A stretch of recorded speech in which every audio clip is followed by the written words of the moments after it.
நடந்து முடிஞ்ச பஞ்சாப் விசஸ் மும்பை மேட்ச்ல கடைசி ஓவர்ல மும்பை அணி திகில் வெற்றி பெற்றிருக்காங்க. இந்த மேட்ச்ல மும்பை எப்படி வெற்றி பெற்றாங்க, வெற்றி பெற்றதுக்கு பிறகு மும்பை அணிக்கு பிளே ஆஃப் வாய்ப்பு எப்படி இருக்கு, பாயிண்ட் டேபிள் எந்த அளவுக்கு முன்னேறி இருக்காங்க அப்படிங்கறத பத்தி தான் பார்க்க போறோம். மும்பை விசஸ் பஞ்சாப் இவங்க ரெண்டு பேருக்கும் நடந்த ஐபிஎல் மேட்ச்ல டாஸ் வெற்றி பெற்ற பஞ்சாப் அணி பந்துவீச்சு தேர்வு செய்ய மும்பை முதல்ல பேட்டிங் ஆனாங்க. மும்பை அணியை சேர்ந்த இசான் கிஷன் 8 பாலுக்கு 8 ரன் அடிச்சிருக்கும் போது ரபாடா போட்ட பால்ல கேட்ச் கொடுத்துட்டு வெளில போக, ரோஹித் சர்மா சூரியகுமார் யாதவ் தொடக்கத்திலிருந்து அதிரடி விளையாண்டு பவர் பிளேல 50 ரன்களுக்கு மேல அடிச்சாலும் 11வது ஓவர்ல ரோஹித் 36 ரன் அடிச்சிருக்கும் போது சாம்கரன் போட்ட பால்ல கேட்ச் கொடுத்துட்டு வெளில போயிட்டாங்க. அடுத்ததா வந்து திலக் வர்மா சூரியகுமார் யாதவ் அதிரடியா விளையாண்டாலும் சூரியகுமார் யாதவ் 53 பாலுக்கு 78 ரன் 3 6 7 பவுண்டரி அடிச்சிருக்கும் போது சாம்கரன் போட்ட பால்ல கேட்ச் கொடுத்துட்டு வெளில போயிட்டாங்க. கார்த்திக் வழக்கம் போல 6 பாலுக்கு 10 ரன்ல அவுட் ஆக, டிம் டேவிட் 7 பாலுக்கு 16 ரன்ல அவுட் ஆக, திலக் வர்மா 18 பாலுக்கு 34 ரன் அடிச்சு கிரீஸ்ல இருக்க, மும்பை அணி 20 ஓவர் முடியல 7 விக்கெட்ல போயிருக்கு 192 ரன் அடிச்சாங்க. எதிரணி பந்துவீச்சு தரப்புல சாம்கரன் 2 விக்கெட்டும், ஹர்ஷர் பட்டேல் 4 ஓவர் வீசி 31 ரன்களை விட்டு கொடுத்து 3 முக்கிய விக்கெட் எடுத்தாங்க. 193 ரன் அடிச்சா வெற்றி டார்கெட் நோக்கி கிளம்பிறங்கிய பஞ்சாப் அணியை தொடக்கம் மோசமா இருந்துச்சு.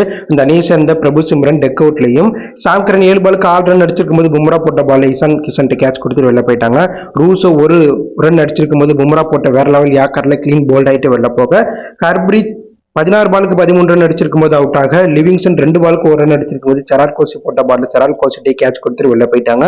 முக்கியமான நேரத்தில் பார்ட்னர்ஷிப்பை வச்சு அதிரடியா விளையாண்ட சசாந்த் சிங், அசுதேஷ் சர்மா போட்டி அதிரடியா எடுத்துட்டு போய் வெற்றிக்கு அருகில பஞ்சாப் அணியை கொண்டு போனாங்க.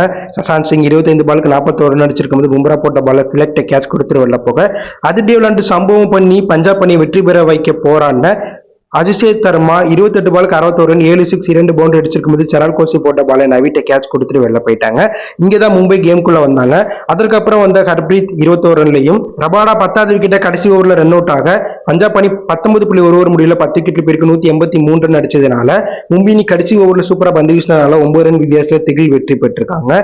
இந்த மேட்ச்ல பும்ரா 4 ஓவர் 21 ரன்களை விட்டு கொடுத்து 3 விக்கெட் எடுத்து கேம் சேஞ்சரா மாறி மும்பை அணியை வெற்றி பெற வச்சதுனால அவருக்கு player of the match award கொடுத்தாங்க. இந்த மேட்ச்ல மும்பை வெற்றி பெற்றதுனால 9வது இடத்துல இருந்த மும்பை பாயிண்ட் டேபிள்ல 7வது இடத்துக்கு முன்னேறி இருக்காங்க.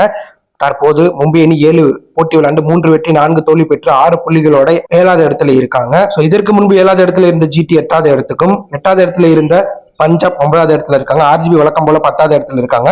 மும்பை அணிக்கு பிளே வாய்ப்பு பிரகாசமா இருக்கு. அடுத்து மும்பை 7 மேட்ச் விளையாட போறாங்க. இந்த 7ல மும்பை அணி 5லிருந்து 6 வெற்றி பெற்றாலே மும்பை அணி பிளே ஆஃப் உள்ள என்ட்ரி ஆயிடலாம். கண்டிப்பா மும்பை அணி அடுத்து வரக்கூடிய 7ல 5லிருந்து 6 வெற்றி பெறுவாங்களா, மும்பை அணி இந்த பிளே ஆஃப் போவாங்களா, கோப்பையை வெற்றி பெறுவாங்களா, மும்பையோட இந்த திகில் வெற்றியை பத்தி நீங்க என்ன நினைக்கிறீங்க அப்படி ஒரு கருத்தை கமெண்ட்ல லீவ் பண்ணுங்க. இது பிடிச்சிருந்தா லைக் பண்ணுங்க, ஷேர் பண்ணுங்க, கமெண்ட் பண்ணுங்க, மறக்காம நம்ம சேனலை சப்ஸ்கிரைப் பண்ணி ஃபாலோ பண்ணுங்க. தேங்க்யூ ஃபார் வாட்சிங்.